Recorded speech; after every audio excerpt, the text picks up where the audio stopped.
Hi teachers!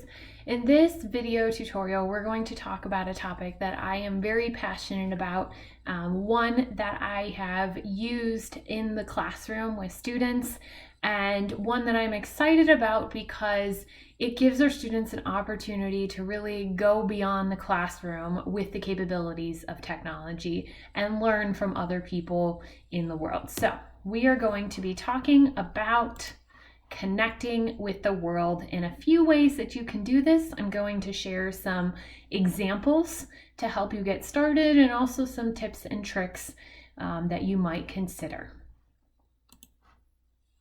So in this training, I want to focus on two different approaches where you can connect your class with the world around them. There are probably other ideas that you can come up with, but the two I'm going to focus upon first is holding a virtual meeting with an expert.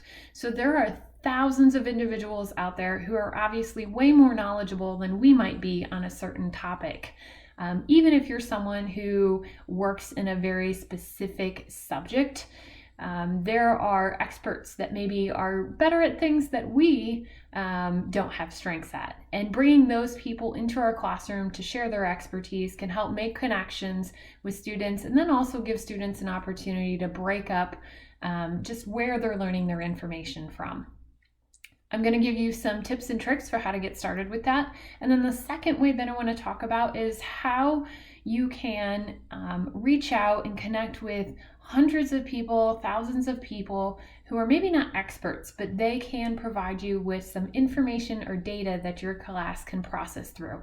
And so we're going to look at creating a form where lots of individuals can contribute certain information. And then as a class, you'll have the opportunity to process through that information and really see what students can learn and analyze from the information that they gathered.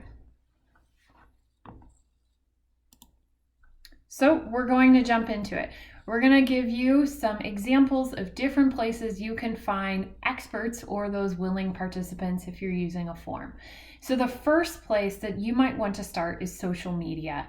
I listed a whole slew of different types of social media on here: Twitter, LinkedIn, Facebook, Instagram, Google+, Snapchat, TikTok. Just a few pointers about social media. First off, it doesn't hurt to ask.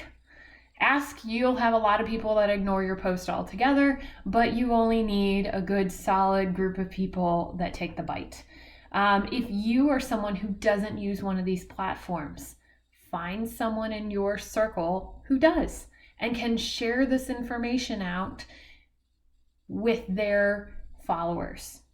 If you're someone, like for instance, myself on Facebook, I don't have a lot of friends on Facebook. I don't really use Facebook. So in the case of Facebook, I reached out to some individuals that I was friends with who had hundreds or thousands of friends on Facebook themselves and said, "Hey, I posted this on my profile. Will you please share it on yours?" So sharing that message and passing it along is another way to get that out. You may find that through, the third level of circles, someone latches onto that and they run with it. The reason why it's okay to share out this stuff is what I'm going to show you that I'm sharing out. It doesn't have any student personal information in it. In fact, it's just a blanket request for my class in some capacity. The next expert or willing participant is use the families in your class. My last year in the classroom, I had a dad who owned his own company doing robotics stuff. He had a robotics company in another country as well. Wow, was he an amazing expert to touch base with my class. Never would have realized that had I not reached out to my parents and really pulled and tried to find out what things that they were really good at. PTA is another great place. So if you maybe have a small group of parents in your class, or you might not have as many people respond, reach out to PTA, see what things or what connections that they might have, your family members. So anytime you're looking for an expert, go back to those family members, or they're perfect for willing participants in some type of form that you might create to collect information. And then all these people that I'm asking, I ask them to share out that information with their circles. And you keep spreading the influence. Coworkers. I emailed all of my coworkers when I did these activities, and some probably deleted the email, but many were able to then share it with their circles. Other teachers, especially if you do the form that I am going to show you where you can collect information. Connecting with other teachers outside of the district or within the district that you're working in can be huge because they're super excited about getting their students involved in projects as well. Who knows, maybe it could turn into some type of collaborative class project with a class on another side of the world. Boy, would that be cool. Board members, admin, if you try anything like this, please send it to me. I will do whatever I can to get it out, share it with people. And get people excited about that. So I want to share with you a little bit about what I asked of people. So first we're going to talk about asking for an expert. And I pulled up some of my old tweets to just show you how simple my ask was. So this one, for example, I just said looking for news expert willing to talk at Google Hangout. With fourth grade S's students about giving presentations, and then I tagged all of our local news stations in it. Now, I'll be honest, I didn't get a bite from this one, but this is how simple my initial question was, and there's no personal information in there that would give anything away, so I could care less who shared this with people, because in the end, I was going to get to evaluate who might get in contact with me and whether or not they would be a good candidate for a virtual meeting with my class.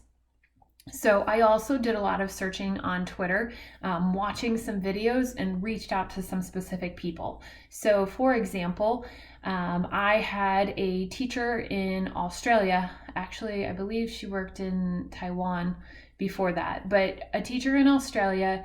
She was constantly on the IB, International Baccalaureate Twitter page, and she was talking a lot about school design, and it happened to be a topic that my class was researching at the moment. And so I reached out to her and said, hey, I noticed you're talking about this stuff. My class is talking about this too. Is there any chance you would do a virtual meeting with us? And she said yes.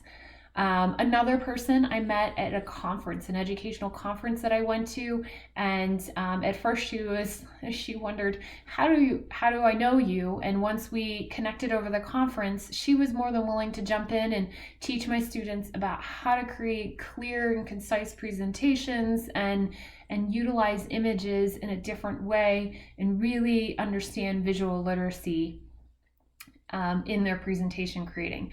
And then another individual was actually a TED Talk presenter. We watched his TED Talk in class, and I thought, it's not going to hurt me. I'll go tweet him and see if he wants to talk to my class. So I tweeted out, he messaged me back, and we exchanged a few exchanges. And when he found out I taught fourth grade and his son was in fourth grade, he was so excited to chat with my class. But all it took was me asking. And that was, I think, the biggest step for me in finding experts, was getting over the fear of asking. Yes, I had tons of denials, tons of people who never responded. But I had a good 5 or 6 people who came back and made that experience so rewarding for my students. It just blew me away. So when they came to share, this happened to be, her name is Sandra Chow. She is the Director of Innovative Learning in Canada. She does stuff with Google. She is a blast. She was the one who talked to my students a lot more about creating and designing presentations that really convey what we are trying to teach. And so you can see my class all listening here.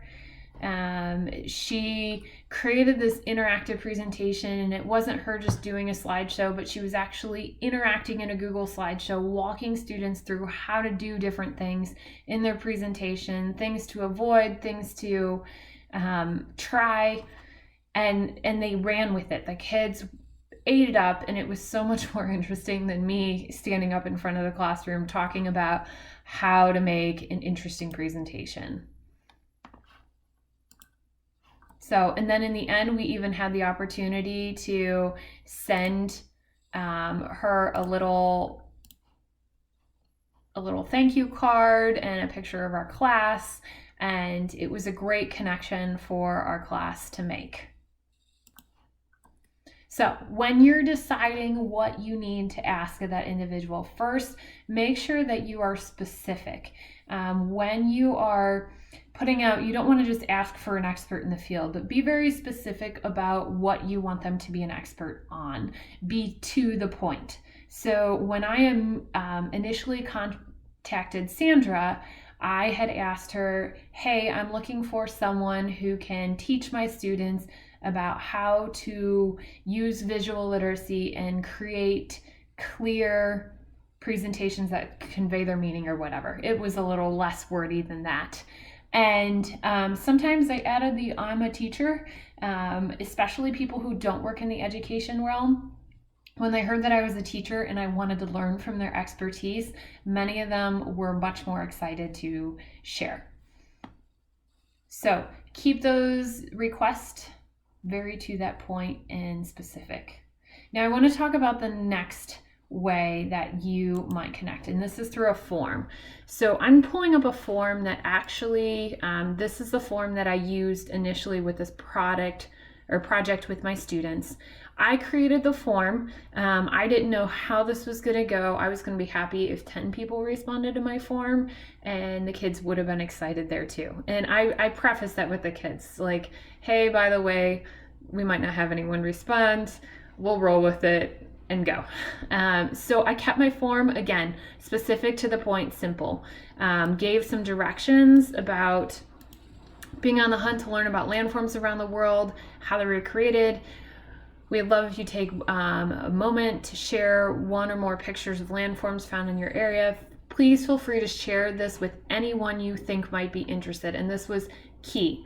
The nice thing is all these pictures were coming to me. So if someone were to happen to submit an inappropriate picture, I had control of it first. I could scroll through all the pictures, and if they were good to go, then I could share that with my students. So it did provide a little bit of a safeguard using a Google form and not giving students access to it right away, because you could ensure that the information was appropriate for students. I asked them for their name. I asked them for where the landform was. I asked them to upload an image of the landform. And then if they'd like to be contacted with the end results, put your email below. There was never any contact between these individuals and my students. The contact was always between me and the individuals, but the students got to reap the rewards of diving into this. And I wanted to show you, you'll be able to watch this whole video, but take a look at all these tags all over the world. And there were some, I believe, down in Australia. We ended up having over 150 people send us images from all over the world, in landforms all over the world, and wow, were we blown away. It was so cool to see. Students were able to use Google My Maps and locate these and research them, and really see what things look like in the world beyond. Westlake was where I was at the time, but see what things look like in the world beyond North Olmsted. So start with creating a simple form if this is the direction you want to go, and then think about how you want to share that form out with others. Go back to that list that we talked about in the beginning of the video. Oops, right here. Social media families, your family members, coworkers, teachers, administration, business leaders in your community, and share, and ask them to then share. Because really it only took a core group of individuals who were willing to spread the news that we were getting things from people that we had no clue who they were, but boy, did they send some really cool things our way. So I'm going to wrap this up with just giving you a reminder that if you start down this road and you're creating something like this for your students, don't give up. I tried another one of these a couple years ago and it didn't go anywhere. So I'm thinking maybe I needed to create maybe a spicier question, or something that would hook people's interest, or maybe just the time of day that I sent things out, it didn't go. And I actually can say that I kind of did give up on that one.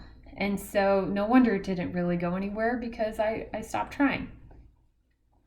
If it doesn't work, try that different angle. Try sending it out to a new group of people. Try changing up your questions a little bit and see what will work best.